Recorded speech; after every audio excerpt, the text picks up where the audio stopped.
அறிவே மனம். உங்கள் உளவியல் சகோதரி எம்எஸ்கே பிரியா. உங்களோட பிரச்சனையை மற்றவங்க கிட்ட சொன்னால் தீர்வு கிடைக்குமா?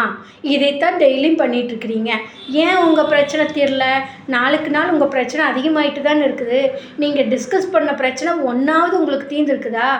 இல்லை திரும்ப திரும்ப நினைவு வருதல்ல. இதை முறைப்படுத்த தான் உளவியல் பகுப்பாய்வு அவசியம்னு பெரும்பாலும் இதை செய்யாமல் நம்பிக்கை சார்ந்து போயிடுவாங்க.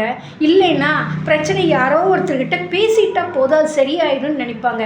ரெண்டுமே தவறு.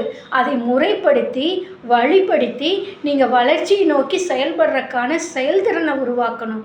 இது தெரியாமல் ஒரு வீட்டில் ஒரு பிரச்சனை நடக்குது அப்படின்னா அதை பங்கிட்டு ஒவ்வொருத்தர்கிட்ட ஃப்ரெண்ட்ஸுக்கிட்ட, பேரண்ட்ஸுக்கிட்ட, ரிலேஷன்ஸுக்கிட்ட ஒவ்வொருத்தர்கிட்ட பங்கு போட்டு சொல்லிகிட்டே இருக்கிறது ஒரு வகையான உளவியல் பாதிப்பாக மாறிடும். இதனால் உங்களுக்கு என்ன ஆகுனா, தொடர்ந்து இதை பேசுகிறப்ப உங்களால் பேசாமல் இருக்க முடியாது.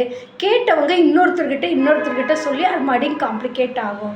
இது உங்களுக்கு உடல் பாதிப்பையும் மன பாதிப்பையும் கொடுக்கறது மட்டும் இல்லாமல் உங்களோட நிம்மதியையும் கெடுத்து விடும்.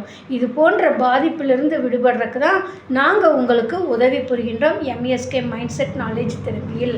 இதை வழிப்படுத்தலைனா தான் இது குற்ற உணர்வாக உங்களுக்கு பதிவாகி பல நேரங்களில் உங்களுக்கு குற்ற உணர்வாக வெளியில் வர ஆரம்பிச்சிருது. அதுதான் உங்களை குத்துது, உங்களோட நிம்மதியை கெடுக்குது, உங்கள் தூக்கத்தை கெடுக்குது, உங்களோட செயல்திறனை தடையாக உருவாக்குது.